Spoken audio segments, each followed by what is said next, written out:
Sa kanto nagsimula, pritong manok ang puhunan. Pawis at tiyaga, 7 araw walang tulugan. 17 taon, negosyo'y pinalago. Sa bawat subon ng manok, tagumpay ay dumapo. Dumating ang pandemya, mundo'y tumigil saglit. Ngunit hindi sumuko, may paraan kahit kapit. Sa YouTube Good morning mga kalakay, pangatlong araw na namin dito sa Pangasinan. Pwede nang magtanim ng palay dito sa pinagdaanan natin. Oh, grabe. Oh, yung sasakyan natin, oh.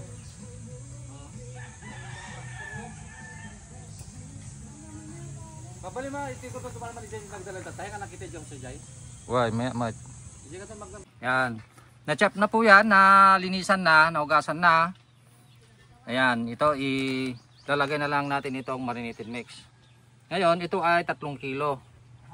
Ang 3 kilo yan. Ang kailangan natin yan ay 3 kutsarang marinated mix. Kaya, tansyahin natin yung 3 kutsara.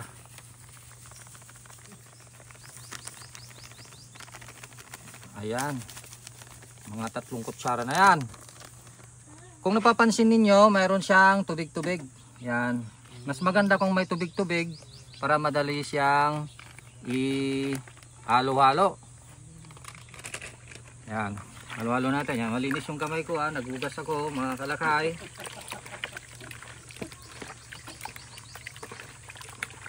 Yan. Sa pagmamarinate ng ganito, mas madali talagang mahalo-halo kung may konting tubig. Yun ang sekreto dyan. Yan. Ganyan-ganyan siya. Oh, simple-simple lang. Wala na tayong ibang ilalagay. Ganun lang. Oh, yan. Ready na po yan. Pero mamarit natin yan ng 6 to 12 hours. Wala silang refrigerator dito. Walang freezer. Kaya gagamit tayo ng yelo. Sa 3 kilos na yan, kailangan natin ng mga 3 to 4 ice. Mga 4 siguro, mas maganda. Kasi magdamag nating i-marinate, ilalagay natin sa ice box.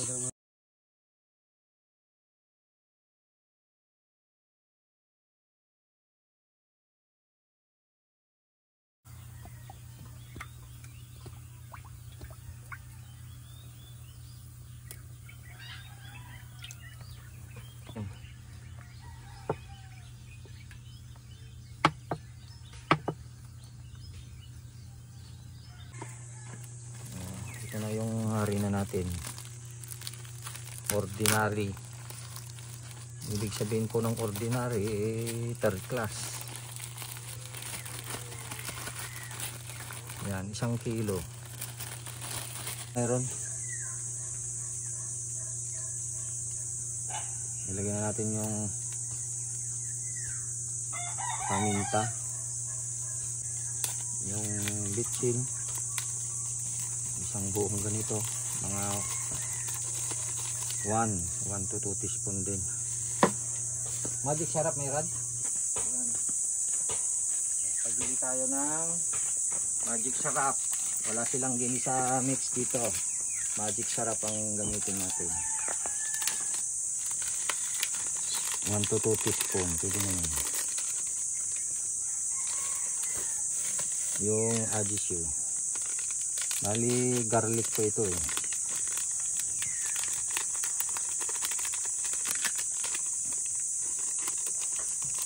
Yan, 1 to 2 teaspoon din. Ayan, halo-halo natin.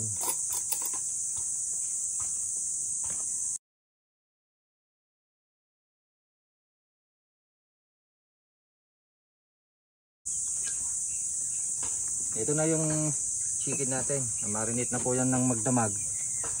Kaya pwede na natin i-cook. So ang gawin natin, maglagay tayo ng konting breading dito. Yan, sasalagyan natin ng konting tubig.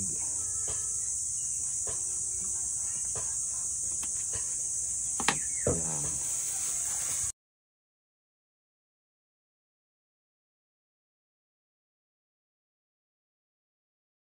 Ito yung isang supot, plastic.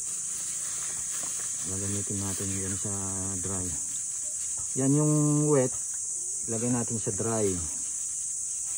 Yan.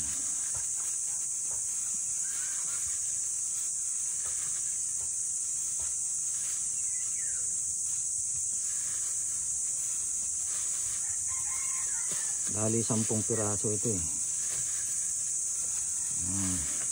Okay. So, dito tayo sa isang plastic na hindi nabasa.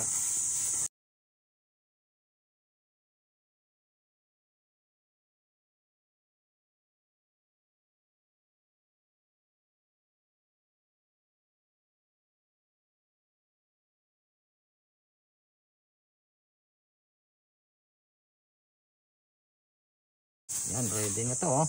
Pwede na nating i-fry. Ayan, mainit na yung mantika.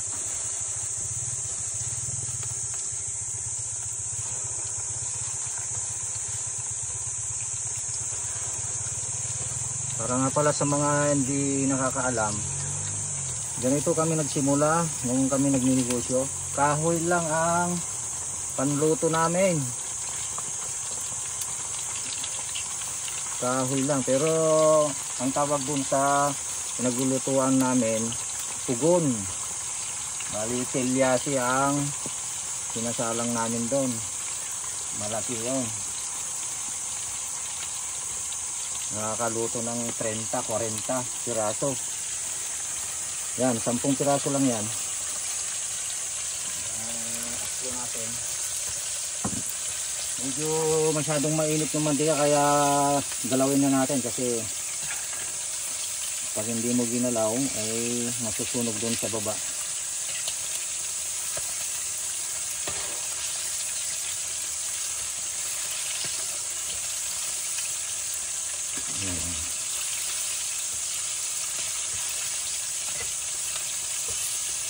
Masyadong malakas yung apoy natin kasi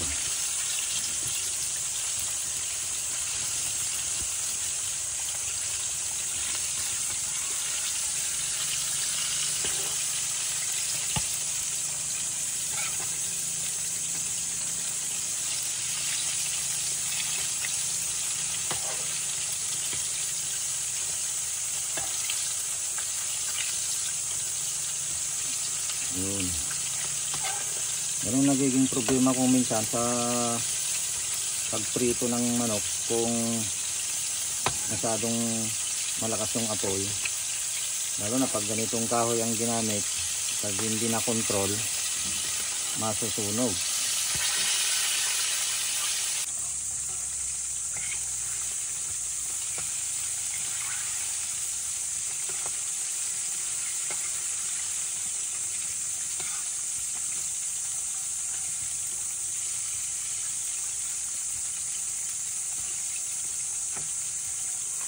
Okay, luto na. Nag-iiba na kasi yung tunog niya eh. Kape muna tayo.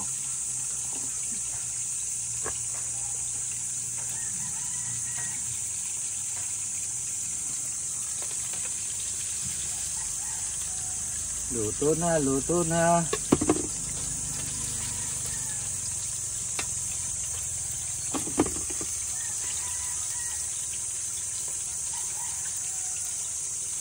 Ganda ng luto oh. Parang Jollibee sa McDo.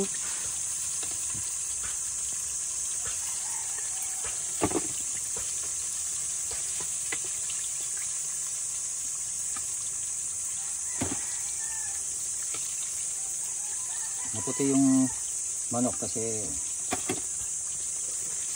ganda yung mantika eh.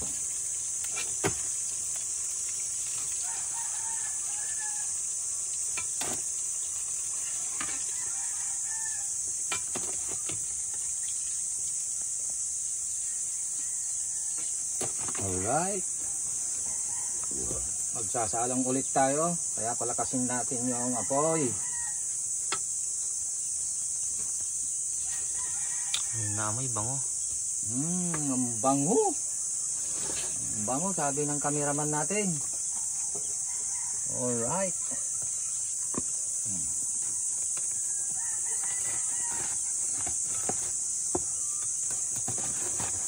Yan ang finished product. Manipis lang yung coatings niya, guys. Pang family. Okay.